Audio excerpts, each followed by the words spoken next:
guys, so here is an example of Tiny and Kane. This is a Casablanca Four Seasons that has gone through a lot of open heart surgery in order to get working again. It is first generation IntelliTouch. And other than the glass, it's exactly how I got it. It even comes with a fan lifter, which is some weird abomination that Casablanca made before they invented the LCA or low ceiling adapter. But it does work. And this came from eBay. I overpaid because that's what happens when I see fans with Kane or stencil blades at a Casablanca. But it wasn't too bad, and I'm really glad that it works.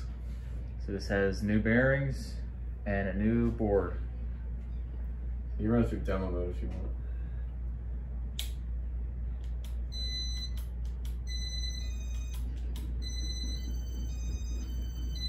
So it's from April of 1984, which means that it's a really early first generation IntelliTouch unit. And these are extremely prone to failure. The light part of it actually still works just fine. It's the original one, but the board was completely shot. And this has a spare board from the 1986 Panama 5 that I have. I ended up just parting that one out because I wanted this to have its original electronics, just because it is first year. So that Panama might just get upgraded to a different version of IntelliTouch or remote or something. As expected, this is very powerful. It sounds even crazier when it has these cane blades. It just like whips the air around. So this came with the standard Casablanca floral shades. I just don't have them with me right now. So I don't even know where these came from, but they look okay. This would probably look better if it had amber glass or something like that. I think amber glass would look great on this. Should I just go right to speed 2? Yeah, speed 1 it tries to work.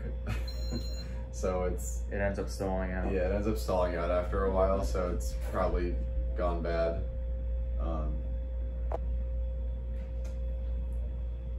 But speed 2 works, and it still goes pretty decently slow.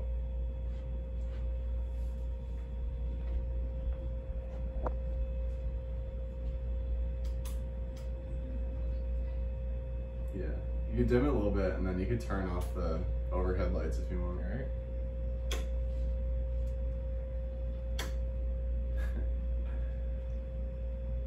So yeah, what else about this thing?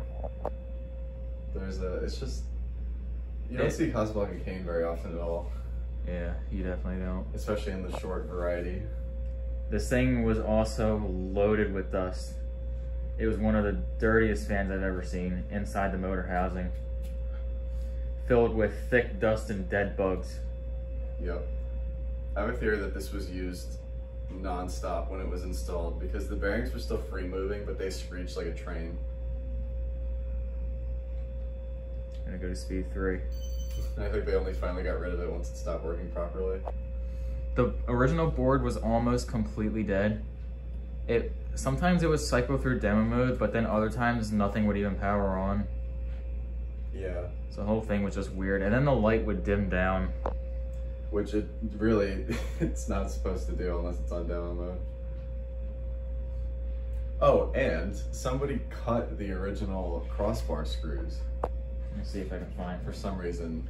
So they don't even fit on this electrical box. That's the screw there.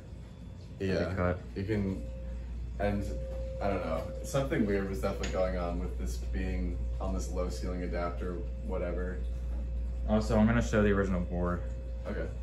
I'll put it right here. This is the original board. Nothing really looks burnt other than that one resistor right there. Other than that, there's nothing obviously burnt. But this board is completely failed. It's got a big black mark right there. Yeah. An electronic board is only as strong as its weakest component, so if one thing goes, it's like a chain reaction. This is speed 4.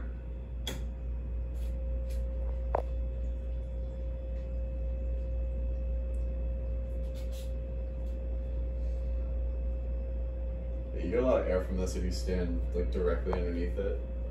It doesn't really distribute air that well around it. I'm not sure if it's because it just doesn't wobble or because of the mounting system, but this does not wobble whatsoever. And one of the blades is, the wood itself is bent up. So I feel like it should wobble, but it just doesn't, so it's fine with me. Usually with these fan lifters, they prevent wobble quite a bit. Whereas if this were on a hanger ball, it would probably shake around.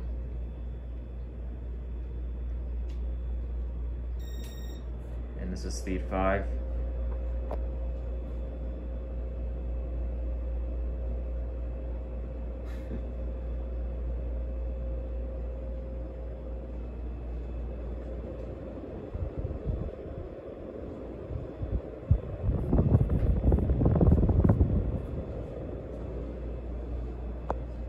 And full power, speed 6. And there it goes.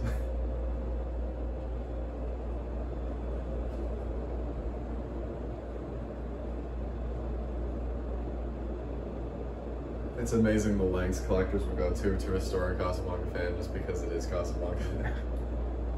If it was some other like junk thing, I bet it just would have been like thrown out instead of doing all this extra work. It needed quite a bit, but it was definitely worth it in my opinion. Oh yeah, certainly.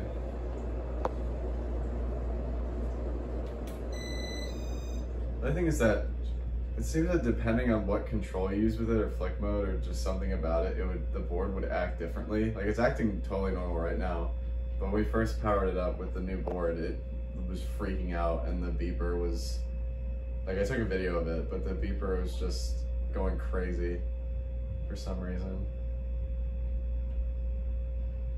And this did come with its own W11, which we're not using, but the light button doesn't retract, if that makes sense. Like if you push it to one side, it'll never go back to the other side. I had a W11 that did that. It just needed some WD-40 and then it worked just fine.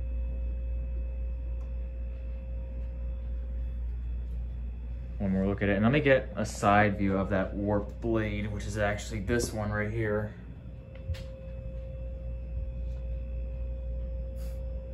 Yeah, it's a bit up there.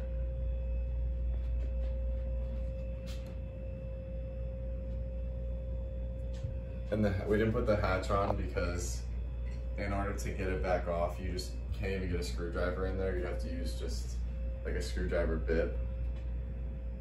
Yeah, since this will be taken down as soon as this video is over, it didn't definitely makes sense why they switched over to the LCA, because this is just not practical. Yeah, that's it. I think that's a wrap for this one. Thanks for watching.